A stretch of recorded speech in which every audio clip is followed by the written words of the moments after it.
राजा रंग फकीर, एक सिंहासन चढ़े चले, एक बंधे जात जंजीर। सदगुरु कबीर साहब हम लोग इतने अच्छे सरल ढंग से समझाते हैं। इस संसार में सब आते हैं, सबको जाना पड़ता है, लेकिन जाने जाने में अंतर होता है। एक सिंहासन में बैठ करके जाता है, एक जंजीर में बंद करके जाता है। अब लोग कहेंगे किसी को सिंहासन में बैठ करके जाते देखते हैं, किसी को जंजीर में बंद करके जाते देखते हैं, तो क्या सदगुरु कबीर साहब झूठा बोलते हैं? सदगुरु कबीर साहब तो झूठ नहीं बोल सकते। इसका मतलब क्या है, इसका अर्थ क्या है कि सिंहासन में कैसे बैठ करके जाते हैं, जंजीर में कैसे बंद करके जाते हैं। इसीलिए तो कर्म धर्म की बात संत गुरुजन बताते हैं। सत्संग करो, भजन करो, भक्ति करो, धर्म करो, परमार्थ का काम करो। ये सब बात इसीलिए बताते हैं कि हम लोग का जीवन अच्छा हो। और एक और ख़ास बात बताऊं, हम लोग इस संसार में आते हैं ना, तभी कुछ ले करके आते हैं, और इस संसार से जाते हैं तभी कुछ ले करके जाते हैं।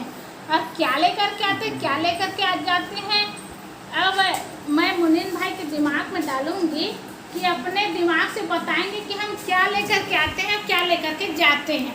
जैसे संस्कारों की गठरी ले करके आते हैं और संस्कारों की गठरी ले करके जाते हैं। जैसे पहले के माँ होती थी ना, बैंक नहीं होता था, बैंक बैलेंस कहाँ चलता था, गोदरेज भी नहीं होता था, तो पैसा होता था ना तो गठरी में बांध करके रखते थे। पर गठरी में बांध कहीं भी जाना होता था तो गठरी में पैसा रखे रहते थे और जमीन में गाड़ करके रखते थे। थोड़ा बड़ा पैसा रखते थे ना तो बच्चे को खाने के लिए कहीं बाजार में, कहीं दुकान में ले करके देते थे। हमेशा गठरी में पैसा, गठरी किसको कहते हैं, जो साड़ी के कोना में बांध करके रखते थे उसको गठरी कहते थे। वैसे हम इस संसार में भी आते हैं ना तो संस्कारों की गठरी लेकर के आते हैं। जैसे माँ अपने साड़ी की गठरी में बच्चे के लिए बांधते हैं ना, वैसे हम सब संस्कारों की गठरी लेकर के आते हैं और संस्कारों की गठरी लेकर के जाते हैं। और उसी संस्कारों की गठरी लेकर के आते हैं ना, उसी से तो जीवन अच्छा बनता है और बुरा भी बनता है। और फिर कर्म करते जाते हैं उससे बिगड़ता भी है। तो संस्कारों की गठरी में भागवत काल में 5 चीज बताए हैं। 5 चीज ले करके आते हैं और 5 चीज ले करके जाते हैं। मुनीन भाई को पहले संकेत की कि आपको बताना है, आखिर एक आध तो जरूर मिलेगा, जुड़ेगा। संत महात्मा कहते हैं, जो कहते हैं क्या लेकर के आते हैं। अब आपके दिमाग में क्या आया, क्या लेकर के आते हैं। बच्चा माँ के गर्भ से आता है ना तो खाली हाथ आता है, तन कपड़ा भी नहीं रहता। माँ के गर्भ से आता है तो क्या लेकर के आएगा, खाली हाथ आता है, बोलता भी नहीं। और रोता है ना, जब बच्चा रोता है और उसके नाभि में नस जुड़ी रहती है, उससे सांस चलती है। अब बच्चे का सांस लेना, खाना, बोलना किससे होता है, अलग से ना खाना होता है ना अलग से सांस लेना होता है, कुछ भी नहीं, बस नाभि से नस जुड़ी रहती है। उसी से बच्चे का पेट भरता है, खाना पीना, सांस लेना भी होता है। और डॉक्टर लोग, पहले दाई आती थी ना सेवा करने, नस काट देती थी। अब तो किस नॉर्मल बच्चा होता नहीं, ऑपरेशन से होता है, तो सीधा डॉक्टर लोग ना नस काट देते हैं। और नस काट देते हैं ना तो बच्चे का सांस लेना रुक जाता है। और जब बच्चा जोर से चिल्ला करके रोता है ना तो सीने का गुब्बारा खुलता है। और सीने का गुब्बारा खुलता है ना तब नाक से सांस लेना शुरू होता है। और सीने का गुब्बारा खुलता है, सांस लेना शुरू होता है। और उसी समय से उनका खुद का जीवन जीना शुरू होता है। माँ के आधार में नाभि के नस से जुड़ने से उनका जीवन चलता था, लेकिन उसके बाद से बच्चे का खुद सांस लेना शुरू होता है। और बच्चा खुद माँ के आंचल से दूध जब पीता है तो उससे पेट भरता है। तो इसलिए बच्चे का रोना जरूरी होता है। अगर कहीं बच्चा ना रोना तो माता पिता रोना शुरू कर देते हैं, बच्चा क्यों नहीं रो रहा है, क्या हो गया। और बताते हैं डॉक्टर लोग ना, बच्चे के ऐसे दोनों पैर को पकड़ कर कैसे हिलाते हैं, कहते हैं ताकि बच्चे रोए। कभी कभी कोई बच्चे रोते नहीं हैं, तो बच्चे रो क्यों नहीं रहे हैं, क्या कारण है, क्या सब। बच्चे को बहुत उल्टा सुला करके ऐसे दबाते हैं, बच्चे रोए करके, तब भी नहीं रोता है, कहते ना। तो ऐसे पैर को ऊपर करके हिलाते हैं ताकि बच्चा रोवे है, और जब रोते ना तो सीने का गुब्बारा फूटता है, तभी सांस लेना शुरू होता है। इसलिए बच्चे को रोना जरूरी होता है। तो डॉक्टर लोग इतने वैज्ञानिक ढंग से और सब कुछ सावधानी से करते हैं।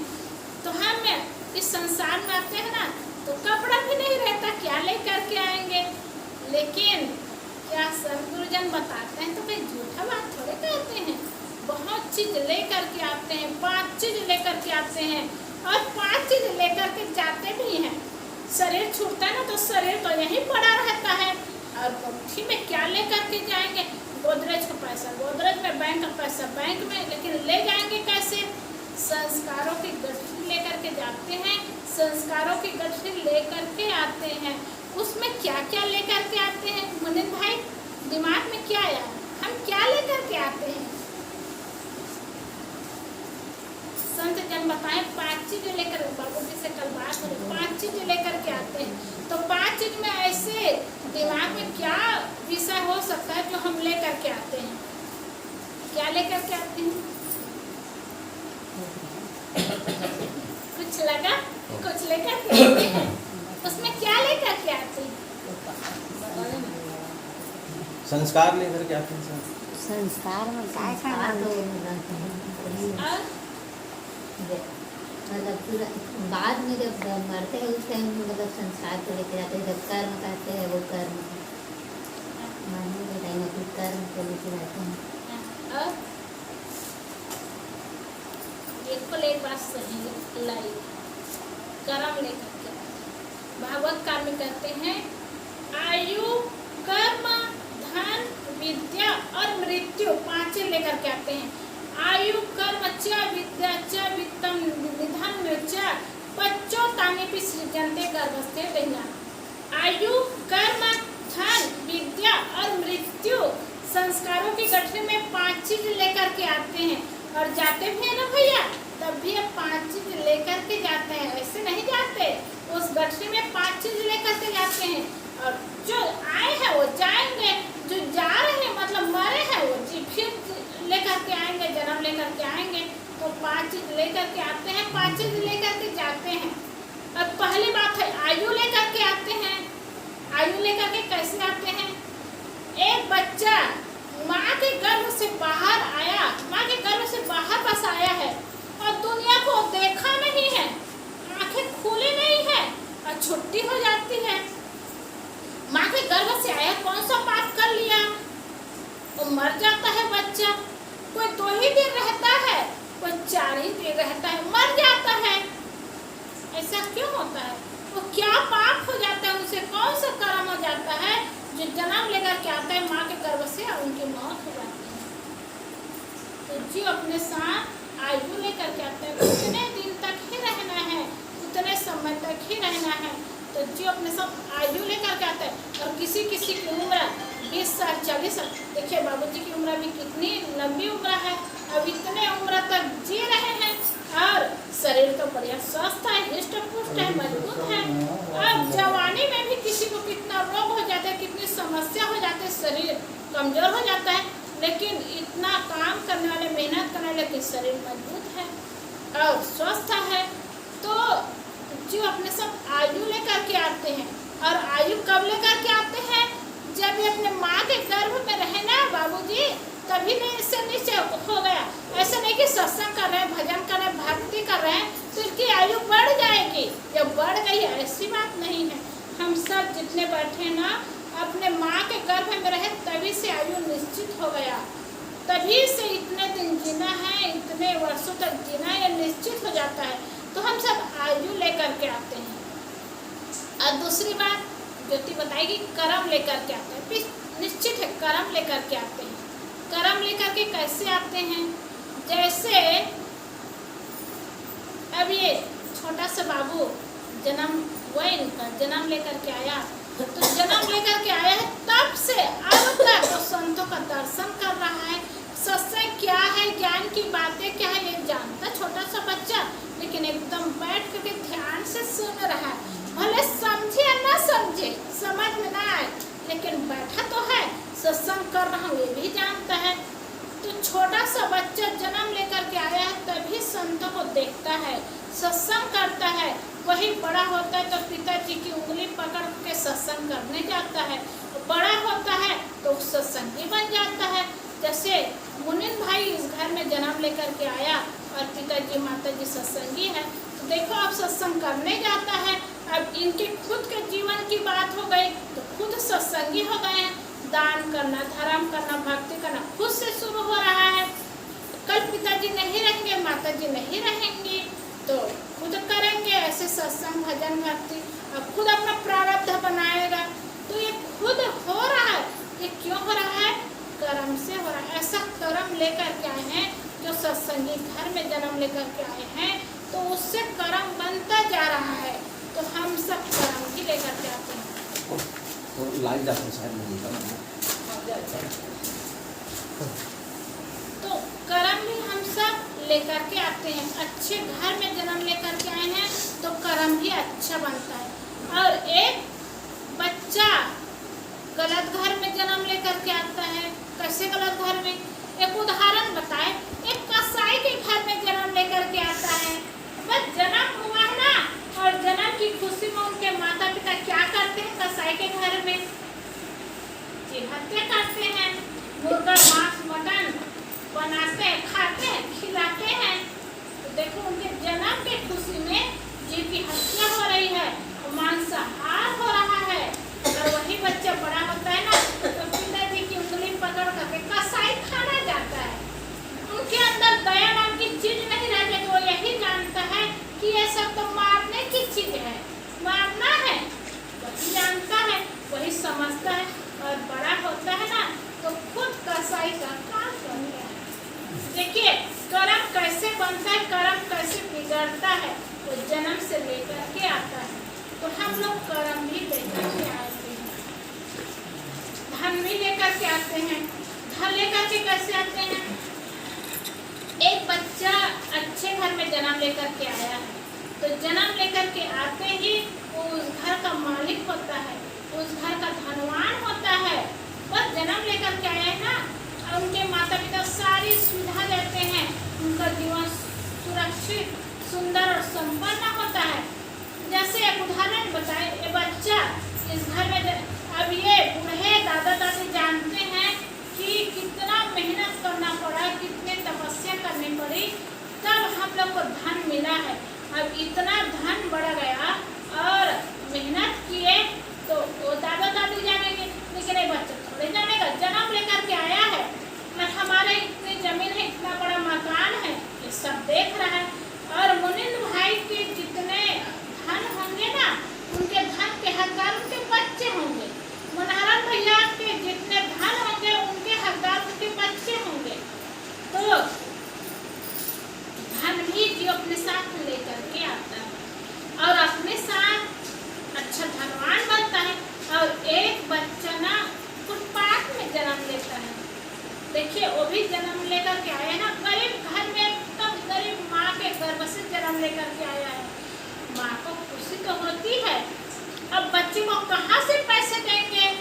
तो पैसे उनके पास है नहीं, तो क्या करते हैं? बच्चे को ऐसे पीछे बांध करके ना भिक्षा मांगने, भीख मांगने जाता है।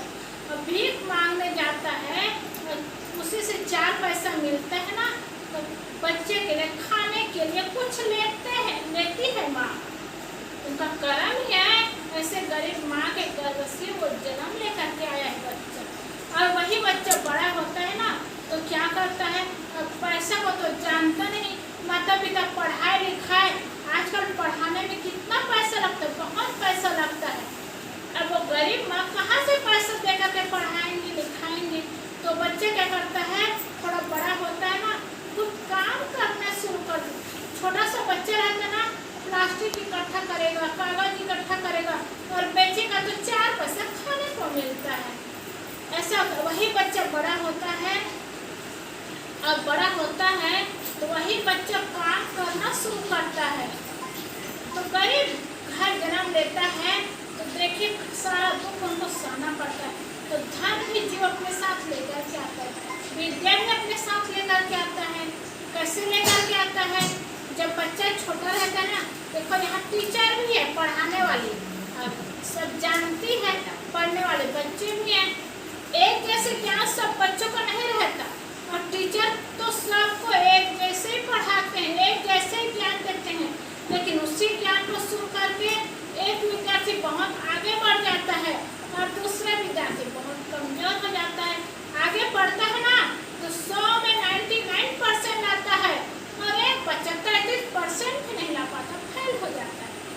जो अपने साथ विद्या भी लेकर जाता है, और कहते हैं जो अपने साथ मृत्यु भी लेकर जाता है। कहते हैं जब मृत्यु का समय आता है ना, तो समय और स्थान निर्धारित होता है। जहाँ पर जिसकी मौत होनी होती है, उसी समय में उसी स्थान में मृत्यु होती है। उसको हम लोग न बदल सकते हैं, न टोक सकते हैं, न रोक सकते हैं। इसीलिए मृत्यु का समय स्थान निर्धारित रहता है। अब प्रेम के नाते से, मोह के नाते से दुख होता है। माँ की ममता होती है, माँ अपने बच्चे को भले दूर कर सकती है, लेकिन ममता से, मोह से दूर नहीं कर सकती। हर समय रोती है, आंसू बहाती है, मेरी बेटी नहीं है, मेरा बेटा नहीं, याद कर करके रोती है। लेकिन जो आए हैं ना, तो उसको तो जाना ही पड़ता है। तो समय और स्थान मृत्यु का निर्धारित रहता है, इसलिए मृत्यु भी होना ही है, इसको हम लोग नहीं बदल सकते। इसीलिए हम लोग 5 चीज ले करके आते हैं, 5 चीज ले करके जाते हैं। लेकिन मनुष्य जीवन में आए हैं ना, तो 2 चीज को नहीं बदल सकते, जन्म और मृत्यु को नहीं बदल सकते, और 3 चीज को बदल सकते, कर्म, धन और विद्या को बदल सकते। देखिए हमारे गुरुदेव श्री अभिलाष साहब के संसार में जन्म लेकर के आए, कितने ज्ञानी थे, कितने ज्ञानी महात्मा थे, तो जीवन मुक्त पुरुष थे। 21 बताते कि 21 साल की उम्र में ही वो मुक्ति का अनुभव कर लिया, मुक्त हो गए थे। लेकिन 80 साल तक जीवन जिए, मुक्त स्वरूप रहे, लेकिन जीना तो पड़ा उनको, जन्म लेना भी पड़ा, माँ के गर्भ में आए, दुख तकलीफ सहना पड़ा, और जन्म लेकर के आए, और धरती में रह करके 80 साल तक जिए भी। हाँ, उसके बाद मृत्यु भी होना था, मृत्यु भी हुई उनकी, और गुरुदेव शरीर छोड़ करके गए। अब उसके बाद गुरुदेव फिर जन्म ले, ऐसा नहीं हुआ। अब ऐसे महापुरुष, जीवन मुक्त महापुरुष इस संसार में आए तो थे, और मुक्ति का काम कर लिए।